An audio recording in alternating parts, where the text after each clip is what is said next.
So guys अहिले चाहिँ म ओखा टाउनमा छु अनि ओखाको क्लक टावर चाहिँ यो है। कसलाई थाहा छ कमेन्ट गर्नुहोस्। दामी लागिरहेछ क्लक टावर। अनि ओखाको अहिले त राति भयो नजर आयो। ओखा टाउनको सन्डेको लागि चाहिँ छैन गाडी यति हेर्न सक्नुहुन्छ। साह्रै मजा लागेको छ क्लक टावर चाहिँ। अनि गाइस मेरो गाडी खाली हुँदैछ यता। अनि यो बिल्डिङ अहिले राति 6 बजिसक्यो। अब रिटर्न जाने हो कुइमा रिटर्न। अनि यो चाहिँ सिधा कुइमा।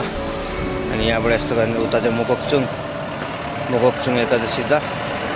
अनि यता गयो भने चाहिँ कोलोनीतिर जान्छ होला सायद। अनि जग्गा चाहिँ यस्तो छ दामी छ। अहिले राति छ भनेर यति गाडी पनि छैन। राति प्लस सन्डे पनि हो। कस्तो लाग्यो